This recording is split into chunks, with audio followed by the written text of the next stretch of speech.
Ranks list అనేది least priority అయితే బాగుంటుంది. ఎంసెట్ లేదంటే ట్రిపుల్ ఐటీ. కోచింగ్ సెంటర్కి పాత్ర ఏంటంటే గైడింగ్ పాత్రే. దాంతో పాటు ఫ్యాకల్టీలు ఎవరు అంటే ఇంపార్టెంట్ ఫ్యాకల్టీలు, ఫేమస్ ఫ్యాకల్టీలు. సార్ ఇప్పుడు ఎంసెట్ లేదంటే ట్రిపుల్ ఐటీ, నీట్ ఇలాంటి ఎగ్జామ్స్కి ప్రిపేర్ అయ్యేప్పుడు మనకి అడ్వర్టైజ్మెంట్స్లో కూడా వస్తుంటుంది గ్రూప్ 1, 2, 3 ఇలా ర్యాంక్స్.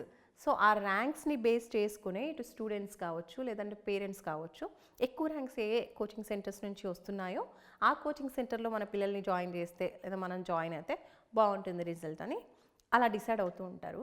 సో సేమ్ ఇప్పుడు ఐఏఎస్కి గ్రూప్ 1, గ్రూప్ 2కి కూడా వర్తిస్తుందంటారా? ర్యాంక్స్ని చూసి వీళ్ళు సెలెక్ట్ చేసుకోవాలా లేదంటే ఏది చూసి సెలెక్ట్ చేసుకోవాలి? అంటే యాక్చువల్గా ఒక స్టూడెంట్ ఒక కోచింగ్ సెంటర్ని సెలెక్ట్ చేసుకోవడానికి నాకు తెలిసి ర్యాంక్స్ లిస్ట్ అనేది లీస్ట్ ప్రయారిటీ అయితే బాగుంటుంది. ఓకే, మరి ఫస్ట్ ప్రయారిటీ ఏది ఉంటే బాగుంటుంది? ఫస్ట్ ప్రయారిటీ ఏంటంటే ఆ కోచింగ్ సెంటర్లో ఏ ఫ్యాకల్టీలు ఉన్నారు, ఆ కోచింగ్ సెంటర్కి ఉన్న యాంబియన్స్ ఏంటి, ఆ కోచింగ్ సెంటర్లో ఎవరు చెబుతున్నారు, ఎప్పటి నుంచి ఆ కోచింగ్ సెంటర్ ఉంది. అంటే దాన్ని ఇంకోలాగా చెప్పాలి అంటే ఆఫ్లైన్ కోచింగ్ అంటే క్లాస్ రూమ్ స్ట్రక్చర్ కోచింగ్లో ఉదాహరణకి ఒక పిల్లవాడిని ఒక పేరెంట్ జాయిన్ చేయాలనుకున్నప్పుడు ఆ కోచింగ్ సెంటర్కి వెళ్ళి యాంబియన్స్ ఏంటి, క్లాస్ రూమ్ స్ట్రక్చర్ ఎలా ఉంది, లైబ్రరీ ఉందా లేదా, పుస్తకాలు ఎలా ఉన్నాయి, అసలు శానిటేషన్ ఎలా ఉంది, లాంటివి చూడటం అనేది ప్రయారిటీ. రెండవది ఏంటంటే అది ఎప్పటి నుంచి ఉంది, 10 ఏళ్ళ నుంచి ఉందా, 5 ఏళ్ళ నుంచి ఉందా, నిర్ణయం పెట్టారా, 15 ఏళ్ళ నుంచి ఉందా, 20 ఏళ్ళ నుంచి ఉందా. దాంతోపాటు ఫ్యాకల్టీలు ఎవరు అంటే ఇంపార్టెంట్ ఫ్యాకల్టీలు, ఫేమస్ ఫ్యాకల్టీలు, వెల్ నోన్ ఫ్యాకల్టీలు, వెల్ ఎక్స్పీరియన్స్డ్ ఫ్యాకల్టీలు ఉన్నారా లేదా, ఇది చూడడానికి ఎక్కువ ప్రాధాన్యం ఇవ్వాలి. ర్యాంకర్స్ అనేవి ఏంటంటే ఖచ్చితంగా ఒక కోచింగ్ సెంటర్ యొక్క గుడ్ విల్ని తెలియజేసేది ర్యాంకర్సే, అంత డౌట్ ఏం లేదు. కానీ కామన్ సెన్స్ అప్లై చేస్తే ర్యాంక్స్ని కోచింగ్ సెంటర్ ఇస్తుంది అని అనుకుంటే, ప్రొడ్యూస్ చేస్తుంది అని అనుకుంటే అందరికీ ఇవ్వాలి కదా, అందరికీ ర్యాంకులు రావు కదా. సో ఇక్కడ కోచింగ్ సెంటర్కి పాత్ర ఏంటంటే గైడింగ్ పాత్రే, కోచింగ్ పాత్రే, not more than that. Student తనంతట తాను బాగా చదివితేనే అతనికి ర్యాంక్ వస్తుంది. ఈ మిస్ మ్యాచ్ ఎంత తక్కువ అయితే అంత మంచిది. సో ప్రిపరేషన్ గురించి మనం మాట్లాడుకుంటున్నాం కాబట్టి రెడీగా ప్రిపేర్ అవుతారు. ఇప్పుడు ఇంకో 2 డేస్లో లేదంటే నోటిఫికేషన్ వచ్చింది, ఒక 1 వీక్లో 1 మంత్లో నోటిఫికేషన్ ప్రకారం ఎగ్జామ్స్ జరగాలి. సో దానికి తగ్గట్టుగా వీళ్ళు ప్రిపేర్ అవుతారు, షెడ్యూలింగ్ చేసుకుంటారు.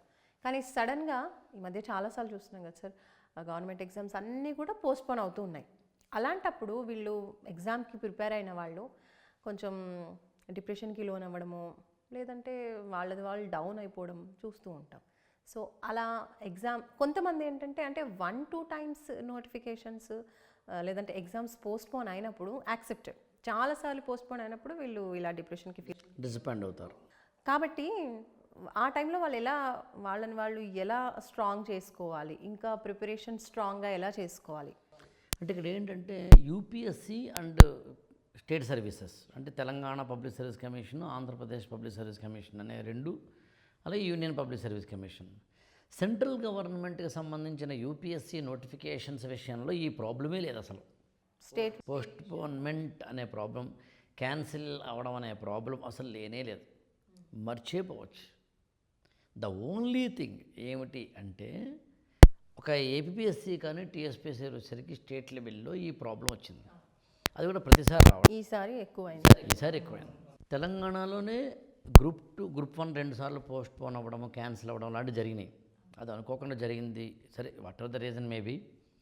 కానీ ఇక్కడ విచిత్రం ఏంటంటే ఎగ్జామ్స్ క్యాన్సిలేషను, పోస్ట్పోన్మెంట్ కన్నా స్టేట్ లెవెల్లో అసలు రెగ్యులర్ నోటిఫికేషన్స్ ఉండవు.